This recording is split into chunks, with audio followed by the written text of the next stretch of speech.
بسم اللہ الرحمن الرحیم۔ کشتی نوح علیہ السلام۔ حضرت آدم علیہ السلام اور حضرت نوح علیہ السلام کے درمیانی زمانے میں اللہ کے 5 نیک اور صالح بندے گزرے ہیں جن کے بہت سے لوگ معتقد اور متبع تھے۔ لوگ ان سے بے پناہ محبت کرتے اور ان کی ہدایات و احکامات کی پیروی کرنا اپنا فرض سمجھتے تھے۔ خدا کی قدرت کے جلد ہی ان 5 کا انتقال ہو گیا، لیکن عرصہ دراز تک یہ لوگ ان کے نقش قدم پر عبادت اور اللہ کے احکامات کی اطاعت کرتے رہے۔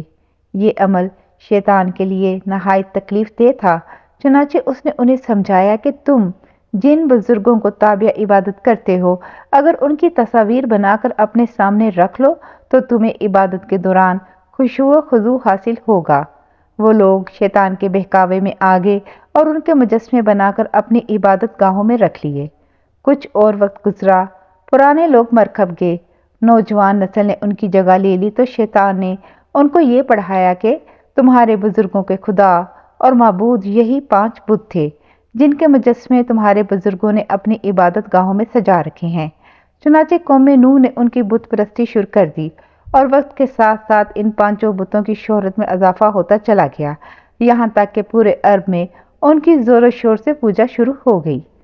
سورۃ نوح میں کفار کے اسی قول کو نقل فرمایا گیا ہے۔ ترجمہ: اور اپنے معبودوں کو ہرگز نہ چھوڑنا، اور ود اور سوا اور یغوث اور یعوق اور نصر کو کبھی ترک نہ کرنا۔ حضرت نوح علیہ السلام کو اللہ تعالیٰ نے 40 برس کی عمر میں نبوت عطا فرمائی۔ طوفان سے پہلے آپ مسلسل اپنی قوم کو وعظ و تبلیغ کرتے رہے، جس کے جواب میں ان کی قوم انہیں سخت ترین اذیتیں دیتی رہیں۔ حضرت ابن عباس بیان کرتے ہیں کہ رسول اللہ صلی اللہ علیہ وآلہ وسلم نے فرمایا، کسی نبی کو اپنی قوم کے ہاتھوں اتنی تکلیف اور اذیت نہیں پہنچی جتنی حضرت نوح علیہ السلام کو اپنی قوم کے ہاتھوں برداشت کرنا پڑی۔ کافر انہیں ڈراتے، دھمکاتے اور تبلیغ سے باز رکھنے کے لیے اس قدر تشدد کرتے کہ وہ بے ہوش ہو جاتے۔ کبھی ان کے گلے میں پھندا ڈال کر بازاروں میں گھسیٹتے پھرتے، کبھی اتنا زد و کوب کرتے کہ ان کی قوم سمجھتی کہ اب یہ مر چکے ہیں، چنانچہ انہیں کمبل میں لپیٹ کر کسی مکان یا ویرانے میں ڈال دیتے۔ لیکن جب انہیں ہوش آتا تو دوبارہ اپنی قوم کو راہ حق پر بلانے میں مصروف ہو جاتے۔ امام بخاری نے حدیث نقل فرمائی ہے کہ حضرت صلی اللہ علیہ وسلم ایک پیغمبر حضرت نوح علیہ السلام کی حکایت بیان فرما رہے تھے کہ ان کی قوم کے لوگوں نے بے پناہ تشدد کر کے انہیں لہولہان کر دیا۔ وہ اپنے منہ سے خون پونچھتے جاتے تھے اور یوں دعا کرتے جاتے تھے، پروردگار میری قوم کو بخش دے، وہ نادان ہے۔ حضرت نوح علیہ السلام مسلسل 950 سال تک اپنی قوم کو دین حق کی دعوت دیتے رہے اور رات کی تنہائیوں میں اپنے رب سے قوم کے لیے دعائیں بھی کرتے رہے۔ لیکن اس طویل ترین جد و جہد میں ان کے اہل خانہ سمیت صرف 80 افراد ایمان لائے۔ آخرکار وہ لمحہ بھی آ گیا جب آپ نے قوم سے مایوس ہو کر اپنے رب کے سامنے اپنی معروضات پیش کر دیں، جسے سورۃ نوح کی آیات 5 سے 20 کے دوران بیان کیا گیا ہے۔ ان گزارشات کے بعد انہوں نے بارگاہ خداوندی میں نہایت رقت آمیز دعا کی۔ بارگاہ الہی میں حضرت نوح علیہ السلام کی گزارشات قبول ہوئیں اور عرش الہی سے حکم نازل ہوا، اے نوح، تمہاری قوم میں جو لوگ ایمان لا چکے ہیں ان کے سوا اب کوئی اور ایمان نہیں لائے گا۔ تم جو کام کر رہے ہو ان کی وجہ سے غمگین نہ ہو اور ہمارے حکم سے ہمارے روبرو ایک کشتی بناؤ، اور ان کافروں سے متعلق اب کوئی گفتگو ہم سے نہ کرنا، کیونکہ یہ سب لازمی طور پر غرق کر دیے جائیں گے۔ علامہ عماد الدین ابن کثیر تحریر کرتے ہیں کہ بعض بزرگوں کے مطابق اللہ تعالیٰ نے حضرت نوح علیہ السلام کو یہ حکم بھی فرمایا کہ فلاں درخت اگاؤ جس کی لکڑی سے تم کشتی بنا سکو، تو حضرت نوح علیہ السلام نے وہ درخت اگایا اور 100 سال تک اس کا انتظار کیا، پھر اسے کاٹ کر اس کے ہموار تختے بنائے۔ اس کام میں بھی ایک قول کے مطابق 100 سال اور دوسرے قول کے مطابق 40 سال کا عرصہ لگ گیا، واللہ اعلم۔ محمد بن اسحاق حضرت سوری سے نقل کرتے ہیں کہ وہ لکڑی ساگوان کی تھی، دوسرے قول کے مطابق وہ صنوبر کے درخت کی تھی۔ حضرت ابن عباس رضی اللہ تعالیٰ عنہ بیان کرتے ہیں کہ اس کشتی کی لمبائی 1200 گز اور چوڑائی 600 گز تھی، جبکہ حضرت قتادہ کے بیان کے مطابق کشتی کی لمبائی 300 گز اور چوڑائی 50 گز تھی۔ مفسرین کے درمیان لمبائی اور چوڑائی میں تو اختلاف ہے، لیکن کشتی کی اونچائی سے متعلق سب متفق ہیں کہ وہ 30 گز اونچی تھی اور اس میں 3 منازل تھیں، جبکہ ہر منزل 10 گز کی تھی۔ سب سے نیچے منزل عام حلال جانوروں اور وحشی جانوروں کے لیے، درمیانی انسانوں کے لیے اور بالائی منزل چرند پرند کے لیے مختص کی گئی۔ کشتی کا دروازہ چوڑائی میں تھا، اس کے اوپر ایک ڈھکن تھا جس سے وہ بند کر دی جاتی تھی، گویا وہ کشتی آج کل کے زمانے کی عظیم آبدوز تھی۔ حضرت سوری رحمۃ اللہ علیہ فرماتے ہیں کہ اللہ تعالیٰ نے حضرت نوح علیہ السلام کو حکم دیا تھا کہ کشتی کے اندرونی اور بیرونی حصوں اور نیچے ہر جگہ اچھی طرح تارکول مل دینا تاکہ پانی اندر نہ آ سکے اور کشتی کا سامنے کا حصہ اٹھا ہوا ہو تاکہ وہ پانی کو چیر سکے۔ حضرت نوح علیہ السلام اللہ تعالیٰ کے حکم کے مطابق کشتی بنانے میں مصروف ہو گئے۔ قوم کے سردار آپ کے پاس سے گزرتے تو ہنستے، مذاق اڑاتے، پھپتیاں کستے اور کہتے، اے نوح، اس کشتی کو تم چلاؤ گے کہاں؟ کیونکہ یہاں تو دور دور تک پانی کا نام و نشان نہیں ہے۔ کوئی کہتا، معلوم ہوتا ہے کہ نوح علیہ السلام اس کشتی کو ریتلے صحرا میں چلائیں گے۔ چنانچہ اللہ تعالیٰ نے اپنے نبی کی جانب سے جواب دیتے ہوئے فرمایا، اگر تم ہم سے مذاق کرتے ہو تو ہم بھی تم سے مذاق کریں گے اور ہم بھی تم پر ایک دن ہنسیں گے جیسے تم ہم پر ہنستے ہو۔ تمہیں بہت جلد معلوم ہو جائے گا کہ عذاب کس پر آتا ہے، اور جس شخص پر بھی عذاب آئے گا وہ اسے ذلیل کر کے رکھ دے گا اور اس پر دائمی عذاب اتر جائے گا۔ کشتی تیار ہو چکی تھی اور پھر ایک دن اللہ تعالیٰ نے حکم دیا کہ اب تم اس کشتی میں ہر قسم کے جانوروں میں سے جوڑے، یعنی ایک نر اور ایک مادہ سوار کر لو، اور اپنے گھر کے لوگوں کو بھی، سوائے ان کے جن پر پہلے سے بات ہو چکی ہے، اور سب اہل ایمان کو بھی جن کی تعداد بہت ہی کم تھی۔ اللہ تعالیٰ کے حکم کے مطابق حضرت نوح علیہ السلام نے ہر زیرو مخلوق کا ایک ایک جوڑا کشتی میں رکھ لیا۔ بعض مفسرین لکھتے ہیں کہ کشتی میں نباتات بھی رکھے گئے تھے۔ مورخین لکھتے ہیں کہ اہل ایمان کی کل تعداد مرد اور خواتین ملا کر 80 تھی، جبکہ بعض نے اس سے بھی کم بتائی ہے۔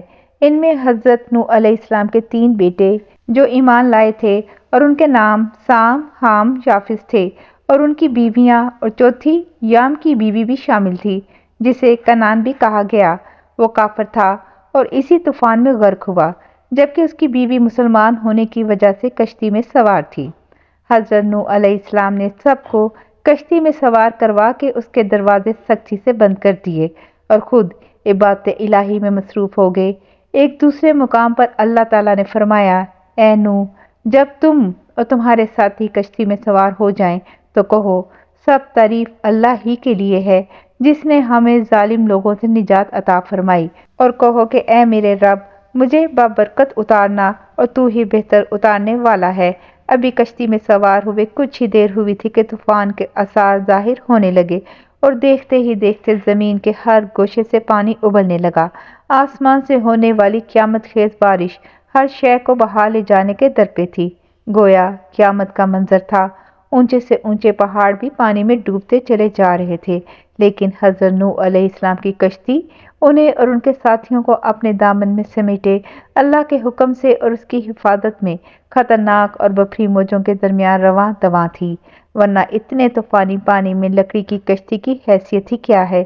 اسی لیے اللہ تعالیٰ نے ایک دوسرے مقام پر بطور احسان فرمایا، اور جب پانی میں طغیانی آ گئی تو اس وقت ہم نے تمہیں کشتی میں سوار کر دیا تاکہ اسے تمہارے لیے نصیحت اور یادگار بنا دیں، اور تاکہ یاد رکھنے والے کان اسے یاد رکھیں۔ حضرت نوح علیہ السلام 30 منزل کی ایک اونچی کھڑکی سے باہر کا منظر دیکھ رہے تھے۔ انہوں نے اپنے بیٹے کنعان کو دیکھا جو ایک اونچے مقام پر موجود تھا۔ حضرت نوح علیہ السلام نے اپنے بیٹے کو مخاطب کیا، اے میرے بیٹے، تو ہمارے ساتھ اس کشتی میں سوار ہو جا اور کافروں کا ساتھ نہ دے۔ اس نے کہا، ابا، آپ میری فکر نہ کریں، میں ابھی اس سب سے اونچے پہاڑ پر چڑھ جاؤں گا اور پانی سے بچ جاؤں گا۔ حضرت نوح علیہ السلام نے کہا، آج کہر الہی سے کوئی نہیں بچ سکتا۔ ابھی یہ گفتگو جاری ہی تھی کہ اچانک ان دونوں کے درمیان پانی کی ایک بڑی لہر حائل ہو گئی اور وہ غرق ہو گیا۔ حضرت نوح علیہ السلام نے اپنے رب سے عرض کیا، اے میرے پروردگار، تو نے میرے گھر والوں کی بخشش کا وعدہ فرمایا ہے تو میرا یہ بیٹا بھی میرے گھر والوں میں شامل ہے۔ اللہ تعالیٰ نے فرمایا، اے نوح، وہ تیرے اہل میں سے نہیں ہے کیونکہ اس کے اعمال اچھے نہیں ہیں۔ طوفان نوح میں پانی کی بلند ترین لہروں نے روئے زمین کے تمام پہاڑوں کو چھپا لیا تھا۔ زمین پر کوئی شے زندہ سلامت نہ تھی، سب کچھ نیست و نابود ہو چکا تھا۔ صرف حضرت نوح علیہ السلام کی کشتی تھی جو اللہ کی مدد سے پانی کی بلند و بالا بپھری خوفناک موجوں میں تیر رہی تھی۔ حضرت ابن عباس بیان کرتے ہیں کہ 80 افراد تقریباً 150 دن تک کشتی میں موجود رہے۔ پھر اللہ تعالیٰ نے کشتی کا رخ مکہ مکرمہ کی جانب پھیر دیا تو 40 دن وہ بیت اللہ کے گرد چکر لگاتی رہی۔ اس کے بعد اس کا رخ جبل جودی کی طرف پھیر دیا گیا جہاں پہنچ کر وہ ٹھہر گئی۔ حضرت نوح علیہ السلام نے اہل زمین کی خبر لینے کے لیے ایک کوے کو بھیجا۔ کوے نے زمین پر مردار دیکھے تو وہ ان پر جھپٹ پڑا۔ جب اس کے آنے میں تاخیر ہوئی تو حضرت نوح علیہ السلام نے کبوتر کو بھیجا۔ حضرت قتادہ فرماتے ہیں کہ قوم نوح کے یہ افراد رجب کی 10 تاریخ کو کشتی میں سوار ہوئے اور 150 دن تک پانی میں رہے، جن میں سے ایک ماہ جبل جودی پہ ٹھہرے رہے۔ پھر محرم الحرام کی 10ویں تاریخ کو کشتی سے باہر آئے۔ ابن جریر بیان کرتے ہیں کہ اس دن سیلاب کے عذاب سے نجات حاصل ہونے پر وہ لوگ تشکر کے طور پر روزہ رکھتے ہیں۔ محمد بن اسحاق رحمۃ اللہ علیہ بیان کرتے ہیں کہ جب اللہ تعالیٰ نے طوفان نوح روکنے کا ارادہ فرمایا تو زمین پر زبردست ہوائیں چلائیں جس سے پانی رک گیا، چشمے ابلنے بند ہو گئے اور پانی کم ہونا شروع ہو گیا حتیٰ کہ زمینیں خشک ہو گئیں۔ تریت کی روایت کے مطابق کشتی جبل جودی پر رجب کی 10ویں تاریخ کو ٹھہری اور 10ویں مہینے شوال کی پہلی تاریخ کو پہاڑوں کی چوٹیاں نمودار ہونا شروع ہو گئیں۔ پھر مزید 40 روز گزر جانے کے بعد حضرت نوح علیہ السلام نے کشتی کی کھڑکی کھولی اور ایک کوے کو یہ جانچنے کے لیے بھیجا کہ جا کر دیکھو اور بتاؤ کہ طوفان نے زمین پر کیسی تباہی مچائی ہے، لیکن کوا واپس نہ آیا کیونکہ وہ مرداروں کا گوشت کھانے میں مصروف ہو گیا۔ پھر حضرت نوح علیہ السلام نے کبوتر کو بھیجا تو وہ کچھ دیر بعد واپس پلٹ آیا۔ اس کے پاؤں وغیرہ پر کوئی ایسی علامت نظر نہیں آئی جس سے زمین پر پانی کی موجودگی کا علم ہوتا۔ نوح علیہ السلام نے کھڑکی سے باہر ہاتھ نکال کر کبوتر کو پکڑا اور اندر داخل کر دیا۔ پھر 7 دن گزر جانے کے بعد یہ معلوم کرنے کے لیے کہ زمین کی کیا حالت ہے، آپ نے کبوتر کو دوبارہ بھیجا۔ کبوتر جب واپس آیا تو اس کے منہ میں زیتون کا پتا تھا۔ اس سے حضرت نوح علیہ السلام کو معلوم ہو گیا کہ اب پانی سطح زمین سے کم ہو گیا ہے۔ پھر 7 دن گزرنے کے بعد کبوتر کو بھیجا لیکن اس مرتبہ کبوتر واپس نہیں آیا۔ اس سے حضرت نوح علیہ السلام نے اندازہ لگا لیا کہ سطح زمین ظاہر ہو چکی ہے، یقیناً کبوتر نے بھی کہیں ٹھکانہ تلاش کر لیا ہوگا۔ طوفان کی ابتدا اور کبوتر کو بھیجنے کے درمیان 1 سال مکمل ہو گیا اور دوسرے سال کا پہلا دن بھی گزر گیا تو سطح زمین کا ظہور شروع ہو گیا، جنگل بھی ظاہر ہو گیا۔ تب حضرت نوح علیہ السلام نے کشتی کا ڈھکن کھول دیا۔ اہل کتاب کے مطابق اللہ تعالیٰ نے حضرت نوح علیہ السلام کو حکم دیا کہ سب کو کشتی سے باہر نکال لو۔ پھر اللہ تعالیٰ نے حضرت نوح علیہ السلام سے وعدہ فرمایا کہ آئندہ کبھی اہل زمین پر ایسا زبردست طوفان نہیں آئے گا، اور اس وعدے کے لیے اللہ تعالیٰ نے ایک علامت مقرر فرما دی جسے کوس قزح کہا جاتا ہے۔ ابن عباس سے روایت ہے کہ یہ کوس قزح اللہ تعالیٰ کی طرف سے طوفان سے امن کا پیغام ہے۔ کوس قزح بارش کے دنوں میں آسمان پر تلوار کی شکل میں کئی رنگوں پر مشتمل ہوتی ہے۔ حضرت نوح علیہ السلام جودی پہاڑ سے نیچے اترے اور ایک بستی تعمیر کی جس کا نام سمنین رکھا، یعنی 80 افراد کی بستی۔ اسی دوران ایک مرتبہ صبح سو کر اٹھے تو ہر شخص کی زبان بدل چکی تھی، یعنی کل 80 زبانیں وجود میں آ چکی تھیں۔ لوگ ایک دوسرے کی زبان نہیں سمجھ پا رہے تھے۔ اس وقت حضرت نوح علیہ السلام سب کی زبانوں کو سمجھتے اور ہر ایک کی ترجمانی فرماتے تھے۔ دنیا بھر کے بڑے بڑے جغرافیہ دان، مورخین، ماہرین اور سائنسدان اپنے جدید ترین آلات اور بہترین سفری سہولتوں کے باوجود آج تک کشتی نوح کے اصل مقام کے بارے میں کوئی حتمی رائے قائم نہیں کر سکے۔ اس کے برخلاف قرآن کریم نے آج سے 1400 برس پہلے کشتی نوح کے ٹھہرنے کی جگہ کوہ جودی کو قرار دیا۔ یہ پہاڑ وادی دجلہ اور فرات کے قریب واقع ہے۔ طوفان نوح کا قصہ تورات، انجیل اور قرآن میں موجود ہے۔ چنانچہ یہود و نصارہ اور اہل مغرب بھی کشتی کی تلاش میں سرگرداں ہیں۔ بائبل میں کشتی کا نام آرک بتایا گیا ہے۔ یورپ کے ماہرین کے ایک گروپ نے کشتی کی تلاش میں اپنی تحقیق کا آغاز کیا اور بقول ان کے انہیں ترکی میں واقع ارارات نامی پہاڑ کی چوٹی پر کشتی کی موجودگی کے شواہد ملے۔ مشہور جریدے کرسچن سائنس مانیٹر کے ماہرین کا کہنا ہے کہ ترکی کے مشرقی علاقے میں واقع کوہ ارارات کی 14,000 فٹ بلندی پر کشتی نو کے آثار پائے جاتے ہیں، جبکہ ترکی اور چین کے سائنسدانوں نے 2010 عیسوی میں اپنی تحقیق کی روشنی میں ترکی کے صوبے اگری میں واقع ارارات پہاڑ پر کشتی کی موجودگی کا اعلان کیا۔ اسی طرح اکثر علماء سمیت دوسری صدی ہجری میں بغداد میں پیدا ہونے والے مشہور و معروف مورخ ابو محمد بن قتیبہ نے بھی کوہ ارارات ہی کو کوہ جودی قرار دیا ہے۔ بہرحال امت مسلمہ کے لیے حرف آخر قرآن کریم کا حکم ہے کہ کشتی نو کوہ جودی پر ہے۔